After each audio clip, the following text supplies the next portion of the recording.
उधर बड़ी खबर आई, उत्तर भारत में पड़ रही प्रचंड गर्मी से जुड़ी। दिल्ली समेत उत्तर भारत के कई राज्यों में हीट स्ट्रोक की वजह से कई लोगों की मौत हो गई।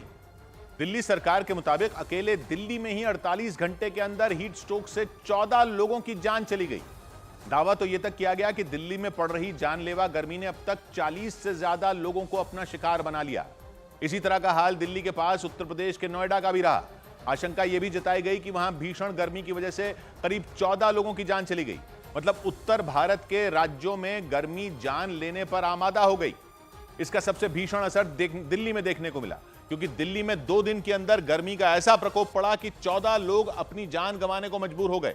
इसके बाद दिल्ली सरकार ने अस्पतालों को 24 घंटे अलर्ट पर रहने के निर्देश दे दिए, क्योंकि दिल्ली सरकार के मुताबिक ये भीषण गर्मी अब तक 42 लोगों की जान ले चुकी है, जिसके बाद दिल्ली में हीट स्ट्रोक को लेकर अस्पतालों को अलर्ट कर दिया गया। यहां तक कि दिल्ली सरकार के मंत्री भी दिल्ली के सरकारी अस्पतालों के दौरे पर निकल पड़े। सरकार ने हीट स्ट्रोक की शिकायत लेकर आए मरीजों को फौरन इलाज दिए जाने के निर्देश जारी कर दिए और अस्पतालों के अंदर भी निरीक्षण करेंगे और अगर कहीं कमियां पाई जाएंगी तो उसको सुधारा जाएगा। ये हालात इसलिए बने क्योंकि दिल्ली में हीट स्ट्रोक ने लोगों की जान लेना शुरू कर दिया।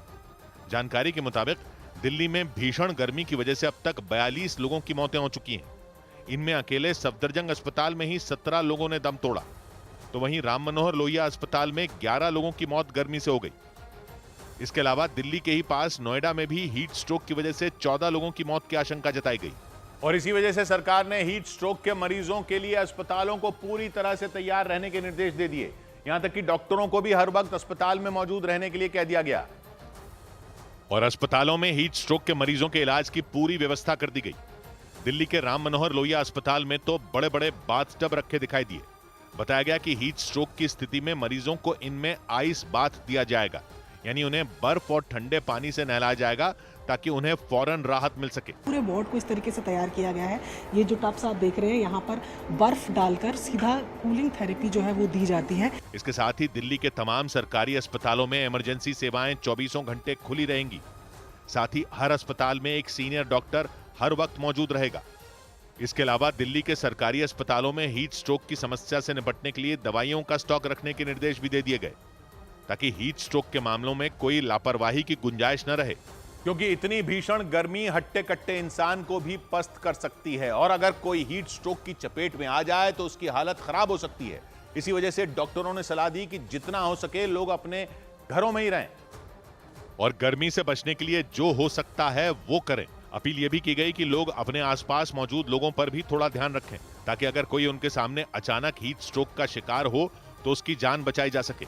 डॉक्टरों के मुताबिक हीट स्ट्रोक की चपेट में आते ही लोग बेहोश हो जाते हैं, क्योंकि शरीर में मौजूद सोडियम यानी नमक की मात्रा अचानक कम हो जाती है और बेहोश होने पर फौरन मरीज के शरीर पर बर्फ रगड़नी चाहिए और उन्हें तुरंत ठंडे पानी से नहला देना चाहिए। गर्दन के नीचे पूरा कपड़ों में भिगो दें उसे और उसकी फैन करते हुए उसे तुरंत अस्पताल या अपने निकटवर्ती स्वास्थ्य केंद्र ले जाएं। डॉक्टरों के मुताबिक अगर हीट स्ट्रोक की स्थिति में फौरन शरीर को ठंडक मिल जाए तो जान बचाई जा सकती है। और यह सलाह इसलिए दी गई क्योंकि दिल्ली समेत उत्तर भारत के कई राज्यों में हीट स्ट्रोक की वजह से मौतों के मामले अचानक बढ़ गए।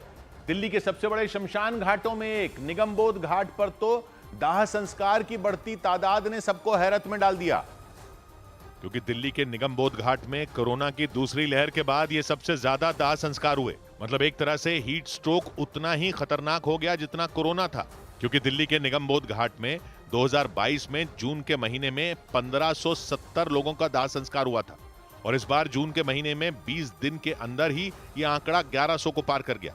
ये 142 तो कल ही हो गया, तो कारण स्पष्ट है कि भयंकर जो गर्मी पड़ रही है। कुछ ऐसे ही हालात वाराणसी के भी दिखे। वहां तो दाह संस्कार के लिए लंबी लंबी लाइनें लगी नजर आईं। वहां मणिकर्णिका घाट और हरिश्चंद्र घाट पर लोग दाह संस्कार के लिए घंटों खड़े रहे। 110, 120 के कारण जो है बॉडी ज्यादा आ रही थी गर्मी के कारण। आशंका जताई गई कि जान जाने के ये मामले भीषण गर्मी की वजह से बढ़े, क्योंकि दिल्ली समेत उत्तर भारत के कई राज्यों में हीट स्ट्रोक के कई केस सामने आए और पिछले कुछ दिनों में उनमें कई लोगों ने दम तोड़ दिया। सौभाग्य की एक बात यह कि अब यह गर्मी आपदा बन चुकी है। लोग गर्मी से मर रहे हैं, जान जा रही है। यह सिर्फ एक मौसम नहीं रहा है, अब यह आपदा है और क्लाइमेट चेंज हो रहा है दुनिया में। यह गर्मी साल दर साल बढ़ेगी, दुनिया भर में बढ़ेगी, तो इसकी तो तैयारी करनी होगी। हमारे शहरों में कितने सारे लोग हैं जो बाहर खुले में ही काम करते हैं, उनके काम ही ऐसे हैं। इतने सारे दिहाड़ी मजदूर दिन में ही काम करते हैं कंस्ट्रक्शन का, इतने सारे रिक्शे वाले, ऑटो वाले दिन में बाहर ही काम करते हैं, इतने सारे रेडी पटरी पर सामान बेचने वाले हैं, और अब तो ऑनलाइन सामान की डिलीवरी करने वाले भी बहुत सारे हैं। पुरुष हैं, महिलाएं हैं, सब हैं। ऐसी गर्मी में वो क्या करेंगे? काम नहीं करेंगे दिन में तो खाएंगे कैसे, और काम करेंगे दिन में तो जिएंगे कैसे? ये बहुत बड़ा संकट है, हर साल बढ़ता जाएगा। चुनावों में गारंटी वाला सिस्टम जो चल पड़ा है, इन लोगों की तो जीने की गारंटी ही मुश्किल हो गई है। इनको कौन गारंटी देगा? और इन सारे लोगों को शहरों पर बोझ समझने की गलती मत कीजिएगा। यही लोग पूरे शहर को चलाते हैं, पूरी अर्थव्यवस्था इनके भरोसे चल रही है। कोविड का टाइम याद है ना? इस वर्ग के लिए तो यह गर्मी वैसे ही हो गई। काम ना करें तो जिए कैसे, और काम करें तो जिए कैसे?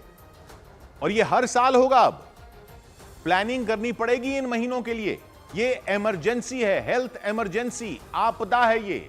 इस आपदा के लिए अलग बजट रखना होगा सरकारों को।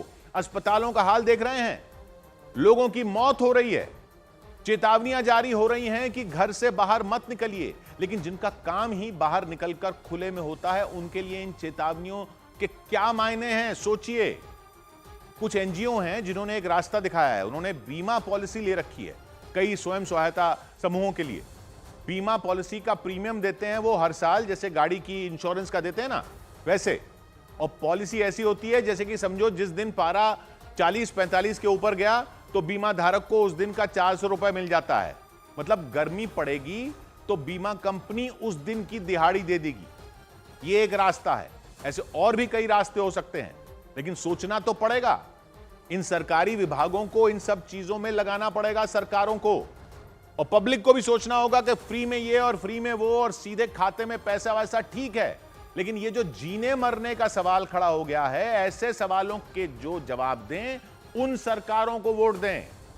आपदाओं में ही नेताओं का और सरकारी अधिकारियों का असली रंग नजर आता है। ये वाली गर्मी अब आपदा है, और हर साल ये हालात बदतर ही होने वाले हैं।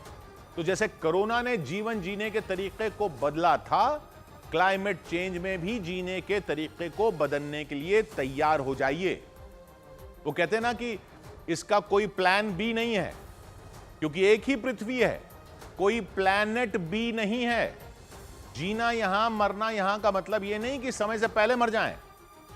100 बात की एक बात,